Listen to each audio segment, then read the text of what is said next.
The most dangerous red flag is not the one you see in others. It is the one you refuse to see in yourself.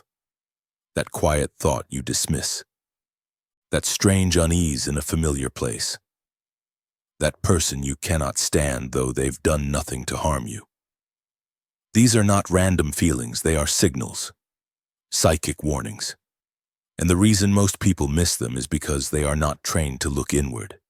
They are trained to blame. The unconscious does not speak in language. It speaks in symbols, discomfort, repetition, and emotion. And when we ignore what it is trying to say, we begin to live in a reality that no longer belongs to us. You start reacting to others as if they are threats when in truth they are mirrors. You begin fearing betrayal when in fact you are betraying your own instinct. You say things like, "I knew something felt off," but only after the damage is done. I tell you now, the greatest danger is not external. It is internal. It is psychic. It is the denial of your own soul's early warning system. In my work, I came to see this pattern in almost every life that had collapsed under confusion, addiction, anxiety, or despair. Somewhere along the path, the individual had stopped listening to themselves. They had ignored the small voice, the strange emotion, the recurring symbol in a dream.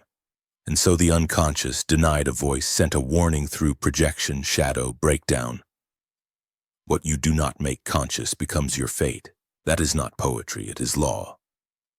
So if you want to avoid catastrophe, not just external but spiritual, you must begin by looking at the red flag that doesn't wave in the world, but flickers in your chest. The one that disturbs your peace, that asks inconvenient questions, that appears in your judgment of others. That is the signal. Most ignore it. The wise begin there. One of the most insidious forces in the human psyche and one of the greatest red flags that nearly everyone ignores is projection. It is subtle enough to pass undetected for years, even decades, and yet it is powerful enough to shape your entire reality without you ever realizing that you are no longer seeing life as it is, but as you are. Projection is not just an unfortunate habit of the unaware. It is the unconscious spilling into the world. It is a cry from within disguised as judgment, attraction, repulsion, or obsession with someone else. And the reason it is so dangerous is because it always feels true. You do not think you are projecting, you think you are perceiving. But what you are truly seeing is yourself, reflected in the people you cannot stand or cannot resist. Whenever someone irritates you far beyond what the situation demands, whenever a trait in another person feels like a personal violation, whenever you find yourself over-explaining your disdain, your criticism, your fixation, this is not about them. This is a mirror. This is your unconscious reaching toward the surface, trying desperately to show you something you have not yet made peace with. The more intense your emotional reaction, the more personal it feels. The more likely it is that the person before you is not the problem. They are the projection screen. And what you are seeing is not their shadow, but your own. I once said, everything that irritates us about others can lead us to an understanding of ourselves. This is not a poetic suggestion. It is a psychic law. The shadow, those parts of ourselves that we reject, deny, or repress, does not vanish simply because we disapprove of it. It waits. It grows in silence. And when it cannot be seen directly, it seeks expression through others. So the very trait you despise in someone else may be a disowned piece of your own being, unintegrated, unloved, and now returning through disguise. This is how the unconscious operates. Not with logic or dialogue, but through reflection, through displacement, through archetypal repetition. And unless you have trained yourself to look inward when disturbed, you will spend your life mistaking the outer world for your inner battlefield.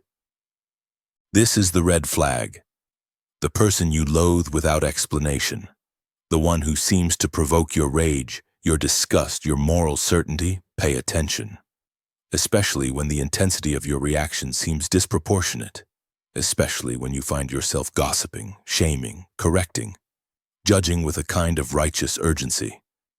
This is the shadow in motion, and most tragically, you will believe you are right. Projection does not feel like illusion. It feels like truth. That is why it is so effective and so corrosive. But projection is not only visible in hate, it also appears in love, the person you become fixated on without knowing them, the one who seems to awaken something eternal in you, the one who seems perfect, glowing, destined. This too is projection. In such moments you are not loving the other, you are loving the lost part of yourself that you see mirrored in them. You are not meeting reality. You are recovering something symbolic, something archetypal, something that perhaps your ego has forgotten but your soul remembers. The danger here is idealization. When the person inevitably fails to live up to the myth you've created, you will turn on them. Not because they changed, but because your illusion collapsed. So you see, projection is the unconscious attempting to guide you home through distortion. It creates tension, attraction, conflict, repetition, not to punish you, but to draw your attention inward. It is a coded invitation, a symbolic red flag. And if you are not willing to look at the role you are playing in your own story, if you are not ready to question why you are triggered, fixated, obsessed, or disturbed, you will remain trapped, not by other people, but by yourself. In my work, I watched lives unravel not because of what others did, but because the individual refused to ask the most important question. What is this situation trying to show me about myself? They missed the signal. They believed the problem was always out there. But those who began to turn inward, who traced their reactions back to old wounds, who began to recognize their own patterns, who allowed discomfort to become insight, those people began to transform. They stepped out of projection and into perception, out of delusion and into responsibility. They began for the first time to see clearly. So I ask you now, who in your life stirs something so deep you cannot explain it? What trait in others enrages you far beyond what reason would justify? What kind of person do you judge reflexively, instinctively, completely? These are not enemies. These are your guides. These are red flags not to be feared but to be followed, downward, inward into the very parts of you that are still waiting to come home. One of the most overlooked signs that the unconscious is taking control of your life is the sensation of moral superiority. This too is a red flag, though it is rarely recognized as such. It is a feeling that comes not from clarity but from imbalance. A feeling of being unquestionably right, justified, clean in your motives while others are wrong, misguided, or corrupt. On the surface it feels like righteousness, but beneath it is often the shadow, speaking through the persona. Let me tell you what I have observed time and again. When the human being feels too pure, too clean, too certain of their virtue, the unconscious is already at work behind the mask. The psyche does not tolerate perfection. And when the ego identifies too fully with one extreme, the other begins to stir in secret. The red flag is not the moment when you feel wrong. It is the moment when you feel untouchably right. That is when the split occurs. That is when the shadow is most dangerous because it is hidden behind your best intentions. You may feel disgusted by someone's ignorance, impatient with their values, offended by their choices, and in that moment you may believe you are seeing clearly. But clarity has no contempt in it. Only projection does. The hatred you feel is often the disowned content of your own psyche, projected outward so that you do not have to bear the shame of seeing it in yourself. You judge others for their cruelty, never noticing how cruel your judgment becomes. You mock others for being weak, never noticing that your mockery is an escape from your own hidden fragility. You despise arrogance in others, not knowing that your moral disgust is itself a mask of pride. This is the trap.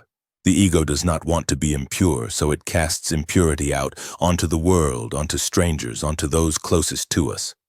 But this creates a split. One part of you is now conscious, clean, controlled. The other part is unconscious, repressed, disowned, and increasingly volatile. The more you insist on your goodness, the more that unacknowledged darkness festers. Eventually it leaks out, not through grand actions, but through subtle behaviors. Sarcasm, passive aggression, coldness, contempt masked as advice, superiority hidden inside helpfulness. These are not accidents. They are signs that your shadow has outgrown the prison of your persona. I have often said the brighter the light, the darker the shadow, the more one identifies with virtue, with spiritual purity, with psychological advancement, the more likely they are to become possessed by the very qualities they disown. This is why so many movements, religious, political, psychological, become cruel under the banner of righteousness. The group believes it is good, and so it no longer questions itself. The shadow grows unchecked beneath the dogma. If you want to live a whole life, if you want to be free of unconscious domination, you must become suspicious not of your flaws, but of your pride. You must begin to question your certainty. You must ask yourself, where am I using goodness to avoid what is unresolved within me? This is not self-doubt. This is self-integration. It is not weakness. It is the beginning of freedom. If you want to live a whole life, if you want to be free of unconscious domination, you must become suspicious not of your flaws, but of your pride. You must begin to question your certainty. You must ask yourself, where am I using goodness to avoid what is unresolved within me? This is not self-doubt. This is self-integration. It is not weakness. It is the beginning of freedom. The red flag, then, is not in failure, not in confusion, not even in conflict. The red flag is in the moment you feel complete, superior, safe in your moral position. Because that is where your blind spot lives. That is where the shadow waits. And until you are ready to descend from that place, to look not only at the darkness of the world, but the darkness within yourself, you will remain half a person. Projecting your pain, calling it truth, mistaking superiority for sight. Real vision requires humility, real growth requires contradiction, and real wholeness begins the moment you realize that even your highest ideals may be hiding your oldest wounds. There is a mask we all wear, not because we are liars, but because we are afraid. I called this mask the persona. It is the face you show the world, the version of yourself carefully curated for acceptance, safety, belonging. The persona is not inherently false. In fact, it is necessary. No one can live entirely exposed. We all need roles: friend, teacher, leader, partner. But the danger begins when you start believing that the mask is your face. And more dangerously still, when the persona becomes so polished, so consistent, that it begins to conceal the red flags your soul is trying to raise. The persona is built from what the world rewards. You learn that being agreeable earns love, being productive earns praise, being calm, modest, generous. These qualities become your currency. But they are not the whole of you. They are what you were taught to become. Meanwhile, behind the mask, another part grows silently, the shadow. The one who is angry, needy, lustful, afraid, selfish, wild. The one who was rejected, punished, ignored. This part does not vanish, it adapts. It finds cracks in the mask. It hides in tone, in timing, in sarcasm, in withdrawal. It waits for moments when the persona slips, and then it floods. I have witnessed this countless times. The therapist with a savior complex who cannot admit resentment. The spiritual seeker obsessed with purity but secretly steeped in judgment. The activist who fights for justice yet destroys relationships through control. These are not bad people.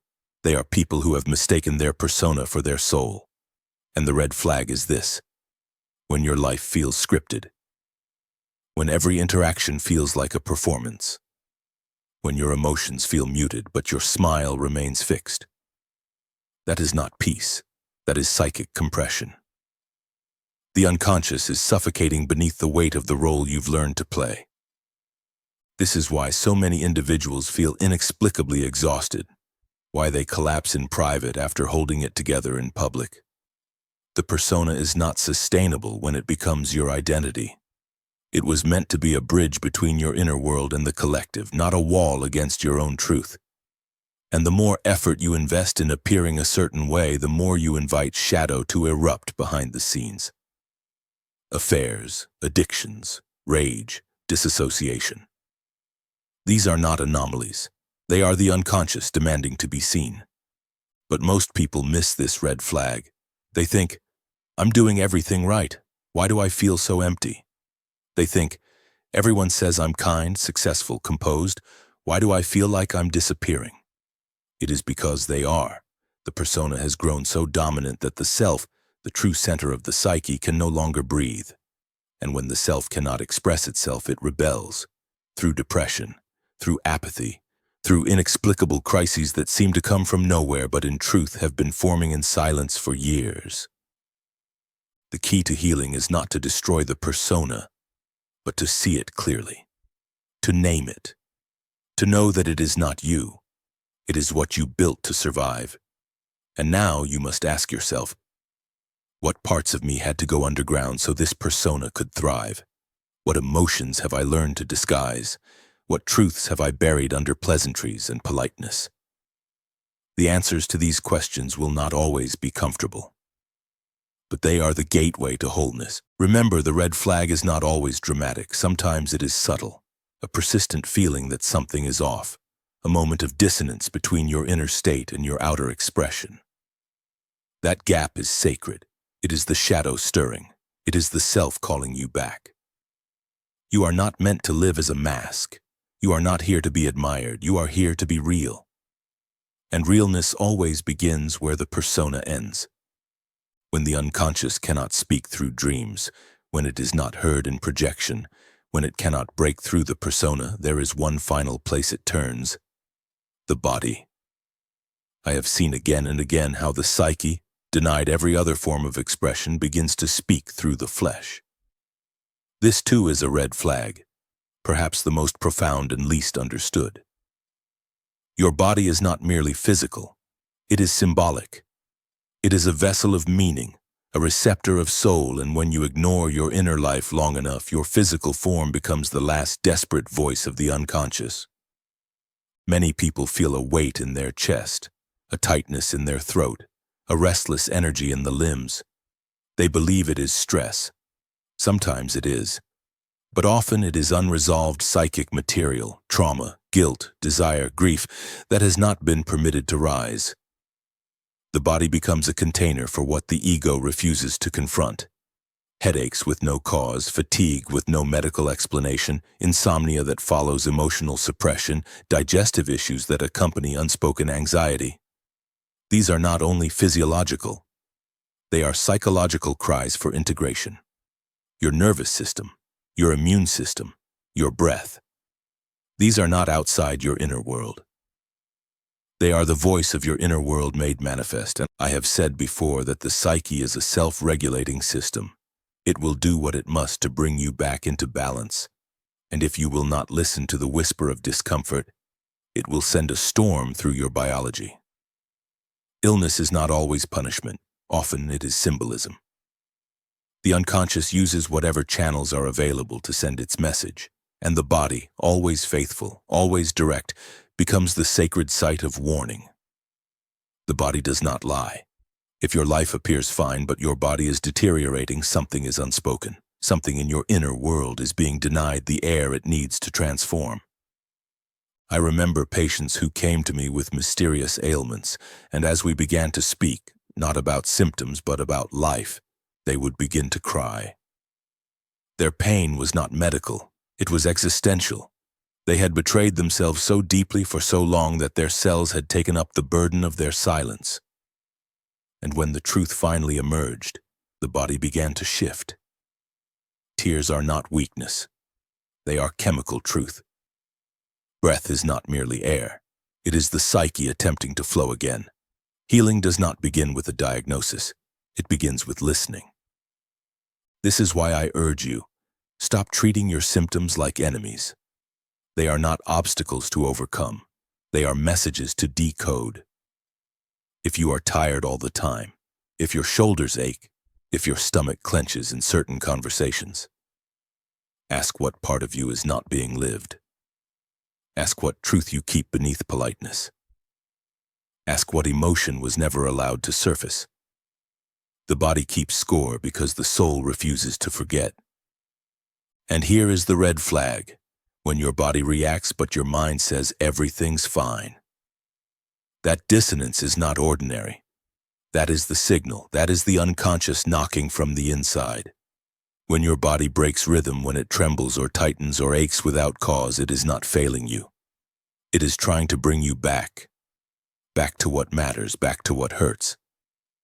Back to what is unresolved but no longer willing to remain hidden. Do not abandon your body the way you were once abandoned. Do not silence its signals the way your soul was once silenced. The body is the last place the truth will hide, and if you learn to read it, not with fear but with reverence, it will become your greatest teacher, your most faithful guide, and your final red flag before the unconscious is forced to break you open. Listen before it has to scream. Guilt is often misunderstood. It is assumed to be the voice of morality, the conscience correcting behavior. But what I observed again and again is something far more subtle and far more insidious. Guilt in many people is not a sign of having done wrong. It is a sign that they have simply stepped outside the role they were trained to perform. It arises not from true ethical failure but from self-liberation. And this too is a red flag, a sacred signal from the unconscious that you are crossing a threshold between persona and authenticity. There are people who feel guilty for saying no, who feel ashamed after asserting a boundary, who walk away from conversations replaying every sentence, not because they were unkind, but because they were real. These are not guilty people. These are emotionally conditioned people, trained, often from childhood, to associate obedience with worth, to associate silence with safety, to equate pleasing others with survival. And when such a person finally chooses themselves, when they finally speak a difficult truth or choose to rest instead of perform, the ego does not celebrate. It panics. Because it has confused self-erasure with love. This form of guilt is not your enemy. It is your teacher. It reveals the lines you were never allowed to cross, the spaces you were never allowed to occupy. It shows you where the mask has fused to your skin. The moment you feel guilt for protecting your peace, for claiming your time, for being honest about your capacity, pause. That is not a signal to return to old behaviors. That is the red flag announcing you are standing at the border between the conditioned self and the true self. I have worked with countless individuals whose guilt was not proportional to their actions but to their growth. They were not guilty of harming others. They were guilty of outgrowing the systems that once controlled them. Family roles, religious ideals, cultural norms, internalized demands to be small, agreeable, quiet. And when they began to unravel these threads, their psyche reacted with fear, not because they were wrong, but because they were finally free, and freedom to the conditioned mind feels dangerous. This is where the unconscious raises its voice. Through discomfort, through second-guessing, through that heavy, nameless weight in the stomach after a moment of self-assertion. And the tragedy is that most people misread this red flag. They believe it means they've gone too far, that they must apologize, retract, make themselves small again. But the truth is the opposite. The guilt you feel after speaking your truth is not a sign you were cruel. It is a sign that cruelty was done to the part of you that learned never to speak at all. You see, when you break an old role, when you disappoint the expectations others have placed on your persona, it creates a psychic rupture. And in that rupture, shadow emerges. Not to destroy you, but to complete you. The shadow includes not only rage, lust, and envy. It includes your unapologetic voice, your wild intuition, your untamed will. And when those aspects rise, they trigger guilt, not because they are wrong, but because they are unfamiliar. Because you were never taught how to hold your own power without shame. So I urge you to listen closely to your guilt, but not as an authority, as a signal. Ask yourself, who taught me to feel bad for this? Ask, what part of me is reclaiming its place in my psyche? The answers will not always be easy, but they will be honest. And honesty, when met with love, becomes liberation. This is the new compass. When you feel guilty for being more alive, more truthful, more sovereign, stay. Do not turn back. The red flag is not warning you to stop. It is telling you that you are crossing the line from the false self into the real one. And yes, that path is uncomfortable. but it is also the only one that leads to peace. Not the peace of compliance, but the peace of wholeness. You are not guilty for becoming yourself. And the moment you feel that guilt rise, breathe. That is your unconscious reminding you that you are finally stepping into your life, not the one designed to keep others happy, but the one that was waiting for you beneath the mask, beneath the role, beneath the endless yes that once cost you your soul. That life begins where the guilt ends. Or better said, where you choose to walk forward in spite of it. There is a kind of kindness that is not kind at all. It looks gentle, it looks generous, but beneath its surface it is rooted in fear. Fear of rejection, fear of abandonment, fear of conflict, fear of not being enough. I have seen this pattern in many lives, particularly in those who have suffered emotional neglect or early relational trauma. These individuals learn often from childhood that their safety depends on the emotional state of those around them, and so they become empathic, not as a gift, but as a defense. They feel everything, absorb everything, manage everything, not because they are emotionally evolved, but because they were forced to be vigilant in order to survive. This is not empathy. This is hyper-attunement born from chaos. The red flag, then, is not cruelty or neglect. It is compulsive empathy. It is the inability to stop feeling responsible for others' pain. It is the reflex to soothe, to help, to fix, even when it comes at your own expense. It is the deep discomfort you feel when someone else is upset and the immediate urge to make it better, even if it means silencing your own needs. This behavior is not virtuous. It is the nervous system echoing a lifetime of emotional enmeshment. It is the shadow of kindness, an archetypal distortion that says, if I am useful, I will be loved. If I am quiet, I will be safe. But here lies the danger. The world rewards this mask. You are called generous, caring, selfless. People come to you in crisis. They praise your wisdom. They lean on you. And slowly, without realizing it, your value becomes tied to how much of yourself you can give away. You stop checking in with your own limits. You stop honoring your own boundaries. You begin to feel drained, resentful, even invisible. But you smile anyway. You keep giving. And inside, you begin to disappear. This is one of the most difficult red flags to recognize because it hides behind virtue. Who wants to question kindness? Who wants to interrogate empathy? But I will tell you this. If your compassion leaves you exhausted, if your help becomes self-harm, if your love erases you, then you are not being loving. You are repeating a trauma pattern. You are using kindness as a disguise for self-betrayal. In such cases, the shadow often contains your anger, your boundaries, your voice. The very qualities you suppressed to become acceptable are now buried in the unconscious, and they return as resentment. You begin to resent the very people you helped. You feel unappreciated, misunderstood, exploited. But the truth is, no one asked you to abandon yourself. That was your unconscious, still trying to earn the love you didn't receive, still trying to control relationships through emotional submission. To break this pattern is to feel guilt, as we have discussed. But more than guilt, it is to feel terror. The terror of saying no. The terror of being called selfish. The terror of being misunderstood or unloved. That is the red flag. When the thought of protecting yourself makes you feel unsafe. This is not morality. This is programming, and it must be brought to consciousness. You are not here to be everything for everyone. You are not responsible for healing what you did not break.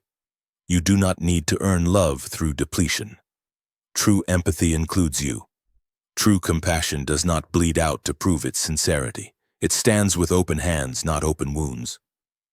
I have watched people reclaim their lives by doing something that once felt unthinkable, by saying no, by disappointing others, by stepping back, by refusing to carry what was never theirs. And in that refusal, something beautiful emerged. Not coldness, but clarity. Not withdrawal, but sovereignty. Not selfishness, but the restoration of the self. If you have lived your life as a caretaker, a fixer, a feeler of everyone else's emotions, this message is for you. Your kindness is not a flaw. but it must no longer be your cage. You are allowed to feel what is yours and release what is not. You are allowed to be loving and say no. You are allowed to be available to others without abandoning yourself. When you begin this journey, expect resistance. From others, yes, but more importantly, from within. The persona will panic, the shadow will stir, the guilt will rise, but walk anyway. That discomfort is not a sign you are doing harm. It is a sign you are finally returning to your own center. And when you arrive, you will not find emptiness. You will find the parts of yourself you left behind in the name of being good. They have waited long enough. Go to them. Become whole again. Most people fear the red flag. They see it as a warning, a threat, a sign that something must be avoided. But I have come to understand that the red flag is not there to punish you. It is there to awaken you. It is not the beginning of destruction. It is the beginning of transformation. If you are willing to see it not as a danger but as a message. The psyche does not wish to harm itself.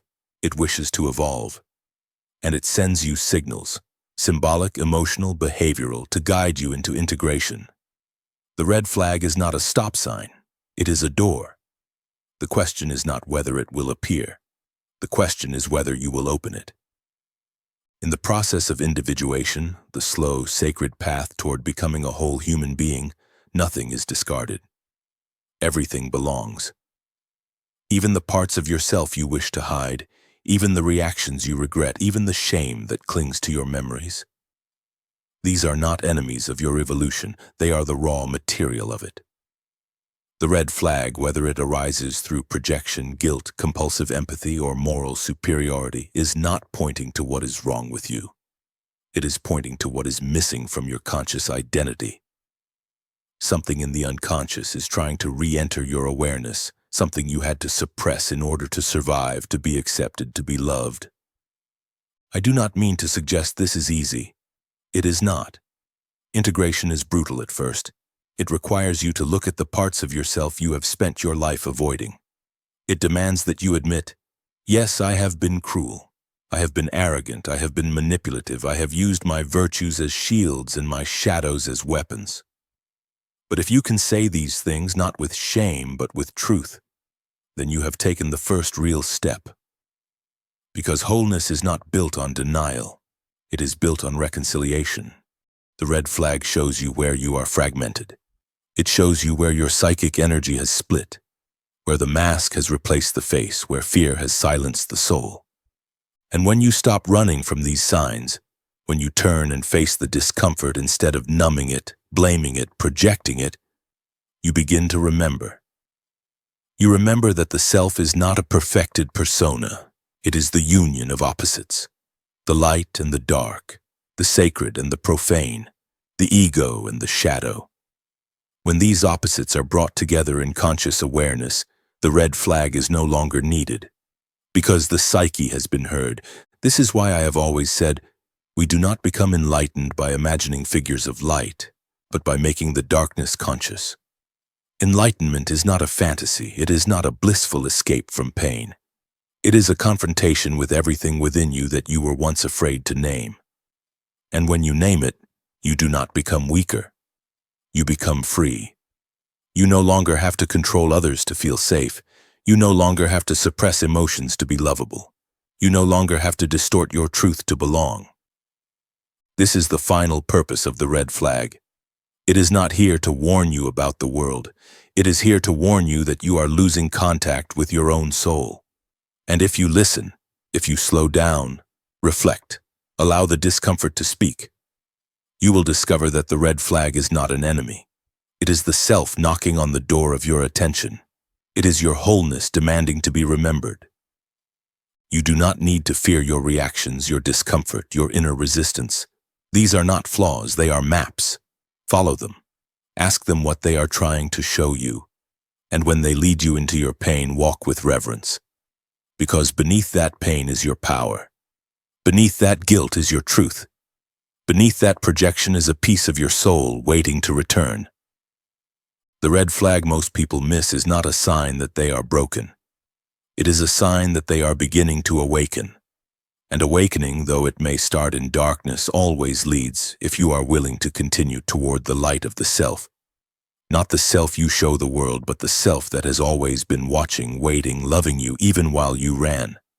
That self is calling now. And the red flag is its first word: listen. Not with fear, but with devotion. So now the question becomes, how do you recognize the red flag before it destroys what you love, before it blinds you with projection, before it collapses your nervous system or poisons your relationships?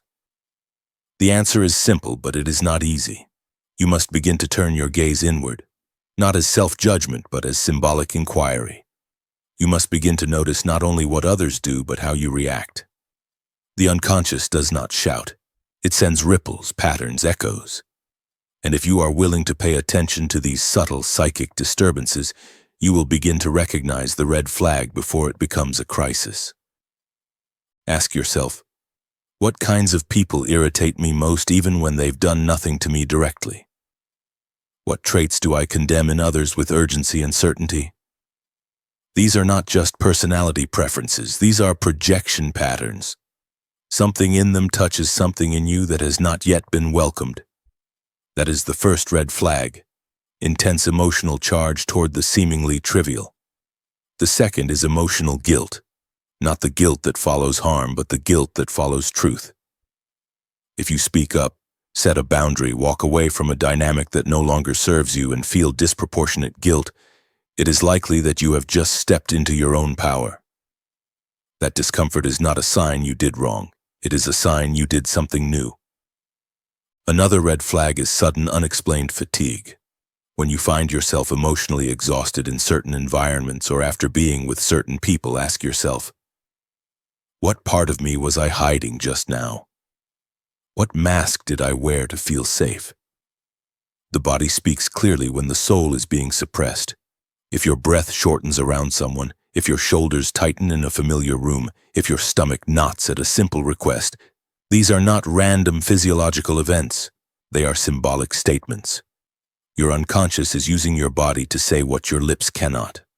Also, consider where your empathy becomes compulsion. Do you rush to rescue others even when you are depleted? Do you offer help before it is requested? Do you shrink in the presence of another's discomfort? This is not necessarily love. It is often unresolved fear disguised as care. The red flag here is not how much you give, but how much of yourself disappears when you do. And finally, the last red flag is the presence of cycles. Recurring relationship dynamics, repeated emotional collapses, similar betrayals in different forms. These are not fate. They are unintegrated material looping through time, seeking your attention. Every repetition is a symbolic message, this again until you learn to respond differently. The truth is, the unconscious is always speaking. And the red flag is never truly missed. It is ignored. Because to see it requires humility, courage, and the willingness to say, perhaps the thing that disturbs me most in others is alive in me. Perhaps my exhaustion is not a mystery. It is a message. Perhaps my guilt is not proof I've done harm. It is proof I've abandoned myself. And perhaps the fear I feel when I step into my truth is the final defense mechanism of an old identity that can no longer survive the emergence of my real self. This is the work of individuation, to stop seeking enemies outside and begin seeking symbols within. To recognize the red flag not as a warning of who to avoid, but of what within you still needs to be seen, healed, and welcomed home. This work is not for the faint of heart. It requires the death of illusions, the breaking of patterns, the confrontation of truths long buried beneath performance. But if you are willing, if you are truly willing to see the red flag not as a curse but as a call, then your life will begin to change, not suddenly, but deeply, quietly, symbolically, permanently. Write down what disturbs you, what drains you, what patterns keep repeating. These are not nuisances, they are coordinates. They are how the unconscious gives you directions. And when you follow them, when you track the discomfort back to its origin, you do not become enlightened by escaping pain. You become whole by walking through it. That is the journey. That is the map. That is the red flag not missed but finally read. And when you read it, your psyche no longer needs to scream. It begins to trust you, because for the first time, you are listening, not to the world, not to the crowd, but to yourself. If you have followed me this far, then something in you already knows. The red flag you've been running from is not your enemy. It is your initiation. What you once called discomfort, anxiety, overreaction, guilt, or confusion, these were never signs that you were broken. They were signs that your unconscious was still alive, still watching, still refusing to let you forget who you truly are. That is the great paradox of psychic life. What feels like suffering is often the soul's way of reclaiming you. The red flag is not the danger itself. It is the flare sent up to warn you that you are drifting from your center, that your integrity is being eroded, that your self is being sacrificed to the persona, to the past, to patterns that no longer serve your growth. The task is not to get rid of your red flags. The task is to understand them, to become fluent in their language. Every projection, every tension, every compulsive behavior, it contains within it a symbolic truth. And if you are willing to pause, to decode, to ask the question beneath the reaction, what part of me is calling out? You will begin to transform not only your perception, but your life. You will cease to be a prisoner of repetition. You will no longer need the world to reflect your unconscious to you through pain, because you will have learned to read the signals before they become storms. I have often said that the goal of life is not perfection, but wholeness. And wholeness does not come through suppression, it comes through inclusion. The shadow does not dissolve because you wish it away. It integrates because you turn toward it. With curiosity, with humility, and yes, with love. Your reactions are not your flaw, they are your compass. Your guilt is not your weakness, it is your boundary trying to be born. Your exhaustion is not your failure, it is the voice of yourself begging you to rest, to reflect, to return. So do not wait until the red flag becomes a catastrophe. Do not wait until the relationship implodes, until the body collapses, until the depression roots itself so deeply that you forget the sound of your own voice. Begin now. Begin in the next moment you are triggered. The next moment you feel rage at a stranger, guilt for speaking your truth, shame for saying no.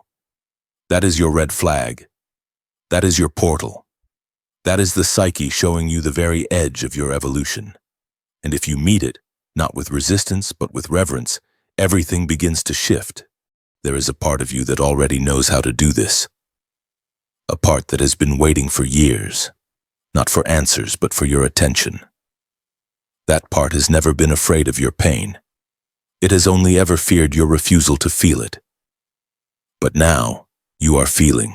Now, you are watching.